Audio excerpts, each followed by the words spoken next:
Praise the lord, హల్లెలూయా. మరి ఒకసారి మీ అందరికీ శుభాభివందనలండి. మరి 3 నెలల నుండి నేను వీడియోస్ తీస్తున్నా కదండి. ఈ మధ్య షార్ట్ వీడియోస్ కూడా తీస్తున్నాను. అయితే నాకు ఒక ప్రేరణ కలిగిందండి. పరిశుద్ధ శిలువ మార్గము మా రోమన్ క్యాథలిక్ సంఘంలో ఎక్కడైతే రోమన్ క్యాథలిక్ చర్చి ఉంటుందో, ఆర్సెం చర్చి క్యాథలిక్స్కి, అక్కడ ప్రభువు పొందిన పాటుల శ్రమలు 14 స్థలాలుగా విభజింపబడింది. మరి పేతురు నాకు తెలియదని బొంకి ఇది ప్రభువుని 30 వెండి నాణేలకు అమ్మి పట్టించిన దగ్గర నుండి శిలువ మరణం పొందేటంత వరకు ఈ మధ్యలో ఉన్నటువంటి మరి బాధలని, శ్రమలని 14 భాగాలుగా విభజించారు. కాబట్టి మా సంఘం ఎక్కడైతే ఉంటుందో అక్కడ ఈ పరిశుద్ధ శిలువ మార్గం ఉంటుంది కదండి. మరి శిలువే కదండి మనల్ని రక్షించేది, మరి శిలువే కదండి మన గుర్తు. మరి శిలువను గురించి వార్త మరి నశించుచున్న వారికి వెర్రితనము, కానీ మరి రక్షింపబడు మనకు శిలువ శక్తి అయి ఉన్నది.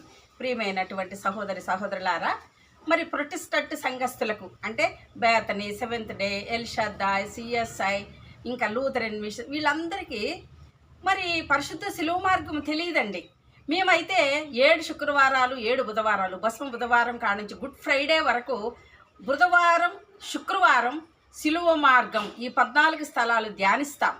ప్రతి స్థలం దగ్గరికి పోయి మరి ఆ స్థలం మరి శిలువ గురించిన పాట పాడి మేము ఆ ప్రభువుని ధ్యానించుకుంటాం.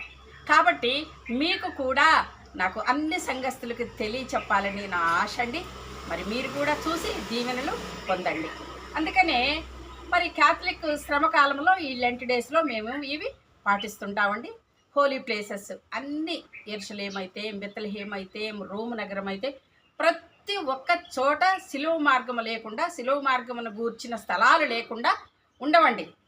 కాబట్టి అందరూ కూడా మరి ఈ శిలువ మార్గము ధ్యానము మేము ఎలా చేస్తామో మీకు మరి నేను కళ్ళకు కట్టినట్టుగా చూపించదలుచుకున్నానండి.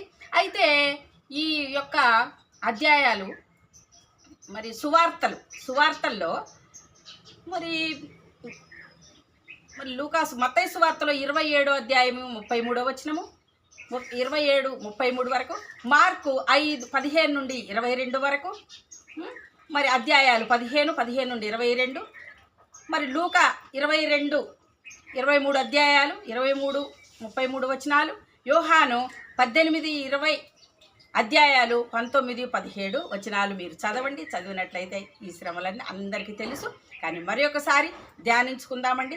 మరి ముఖ్యంగా ఈ సెయింట్ జోసెఫ్ సంఘస్థులకి, మరి మా చర్చి, మా కుట్టల బజార్ చర్చి సంఘస్థులకి, మా సిస్టర్స్ అండ్ బ్రదర్స్, మరి నా పిల్లలు, నా మనవళ్ళ తోటోళ్ళు, మరి నా అక్క చెల్లెళ్ళందరికీ నేను తెలియజెప్పేదని, ఇప్పటి వరకు నేను వీడియో తీసి మీ అందరికీ పర్సనల్గా షేర్ చేశాను.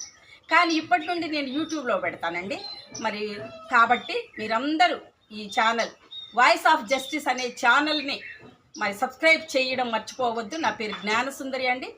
మరి మీరు సమయం లేకపోతే పడుకునే ముందైనా మరి చూసి మీరు దీవించబడాలని, ఆశీర్వదించబడాలని మరి నాకు దేవుడి అవకాశం ఇచ్చింది. కాబట్టి మీకు కూడా ఈ అవకాశాన్ని ఉపయోగించుకొని మరి మీరు మరి ఉపయోగించుకోవాలని, యూజ్ చేసుకొని మరి ఈ ఛానల్ని తప్పకుండా నాకు సపోర్ట్ చేసి మరి నన్ను ఆశీర్వదించాలని, ఏమైనా పొరపాట్లుంటే నాకు చెప్పాలని నేను మిమ్మల్ని కోరుకుంటున్నానండి.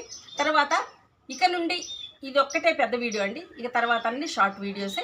రోజుకు 3 స్థలాలు, నేను 14 స్థలాలు కంప్లీట్ చేస్తా. మీరు తప్పకుండా చూడాలని నేను మనవి చేసుకుంటున్నానండి. మరి కాబట్టి ఒక చిన్న పాట పాడుకుందాం.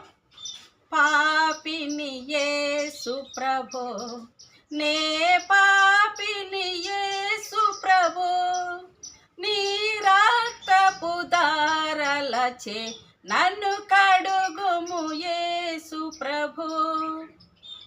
పాపము మోసితివే, నా శాపము పాపితివే, నీ మహిమ చే పిలచితివే, నీకు స్తోత్రము యేసు ప్రభో. మంటిని యేసు ప్రభో, కనుగొంటిని నీ కృపను, రానుంటిని నీ దరికి, రక్షింపుము యేసు ప్రభో. ప్రార్థన చేసుకుందామండి. పరిశుద్ధమైన ప్రభా పరలోకమంతున్న మహారాజా, నేను ఈ పరిశుద్ధ శిలువ మార్గాన్ని మరి ప్రజలకు బోధించుతుండగా చెప్పుతుండగా నువ్వు నాతో ఉండి నడిపించమని ప్రియమైన యేసయ్య నామములో అడిగి వేడుకొంచున్నాను తండ్రి. ఆమేన్.